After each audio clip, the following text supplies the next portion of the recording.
పర్ఫెక్ట్‌గా మైసూర్ బోండా చేయడానికి చాలామంది చాలా కష్టాలు పడుతూ ఉంటారు. కానీ ఈ ఒక్క వీడియో చూస్తే మీకు అద్భుతమైన హోటల్ స్టైల్ మైసూర్ బోండా మరియు మిర్చి చట్నీ రెడీ అయిపోతాయి. లోపల తేనె పట్టులాగా గుల్లగా ఉండి బయట క్రిస్పీగా ఉండి చట్నీలో ముంచుకొని తిన్నారంటే ఆహా స్వర్గమే అండి. వీడియోలో పర్ఫెక్ట్ కొలతలతో నేను మొత్తం ఎక్స్ప్లెయిన్ చేస్తున్నాను, చివరి వరకు చూడండి. ఒక కప్పు పుల్లటి పెరుగులో అనగా పావు లీటర్ పెరుగులో రుచికి సరిపోయినంత ఉప్పు, అర స్పూన్ వంట సోడా, ఒక 2-3 స్పూన్లు ఆయిల్ వేసుకొని బీటర్ తో బాగా బీట్ చేసుకోండి. పుల్లటి పెరుగుతో వంట సోడా రియాక్ట్ అయ్యి మీరు బీటర్ తో బీట్ చేసినప్పుడు బాగా తేలికపడి పెరుగు పైన చిన్న బబుల్స్ లాగా వస్తాయి. ఇప్పుడు ఇందాక మీరు పెరుగు కొలుచుకున్న కప్పుతోనే 1.5 కప్పు మైదా పిండి వేసుకొని వీడియోలో చూపిస్తున్న విధంగా చేత్తో దీన్ని బాగా కలిపేసుకోండి. ఒకవేళ మీకు పిండి బాగా లూజ్ అయిపోయింది అనిపిస్తే మీరు ఇంకా కొద్దిగా నీళ్లు గానీ లేకపోతే పిండి గానీ వేసుకొని ఈ కన్సిస్టెన్సీని అడ్జస్ట్ చేసుకోవచ్చు. మైసూర్ బోండా గుల్లగా రావాలంటే ఇప్పుడు మీరు చేసేదే చాలా ఇంపార్టెంట్ స్టెప్ అండి. పిండిని ఇలా చేత్తో చూపించినట్టు గట్టిగా బీట్ చేసుకోండి. కనీసం ఒక 15 నిమిషాల పాటు బీట్ చేసుకోవాల్సి వస్తుంది. ఇప్పుడు పిండి చేతిలోకి తీసుకొని ఇలా బోండాలు వేయడానికి వస్తుందా లేదా చూసుకోండి. ఇప్పుడు సన్నగా కట్ చేసుకున్న పచ్చిమిరపకాయలు, జీలకర్ర కూడా వేసుకొని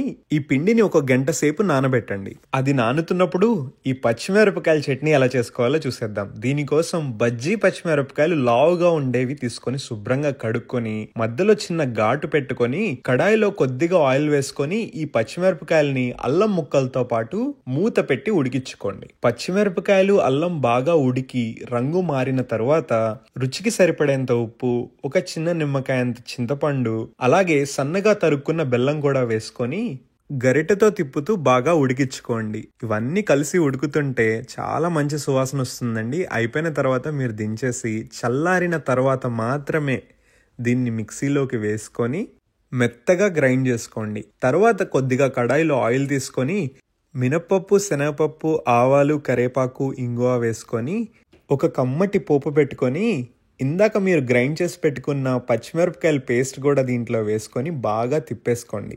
అంతే అండి, అద్భుతమైన పచ్చిమిరపకాయ చట్నీ రెడీ అయిపోయింది. ఇది బోండాల్లోకి పర్ఫెక్ట్ కాంబినేషన్ అండి. ఇప్పుడు బోండాల కోసం మీరు గంట పాటు నానబెట్టుకున్న పిండిని కొద్దిగా కూడా కదపకుండా పక్క నుంచి తీసుకుంటూ బోండాలు వేసుకోవాలండి. చూసారు కదా, పిండి మీద చిన్న బబుల్స్ వస్తాయి. ఇలా వచ్చాయంటే బాగా పులిసి నానినట్టు అర్థం. ఇప్పుడు పిండిని 4 వేళ్లతో తీసుకొని ఇలా వీడియోలో చూపించినట్టుగా చేతి మధ్యలోంచి డ్రాప్ చేయండి. ఇలా చేస్తే పర్ఫెక్ట్ గా రౌండ్ గా మీకు మైసూర్ బోండాలు వస్తాయి. నూనె మాత్రం మరీ హైలో పెట్టుకోకుండా చూసుకోండి. మీడియం నుంచి హై ఫ్లేమ్ కి మధ్యలో ఉండాలి.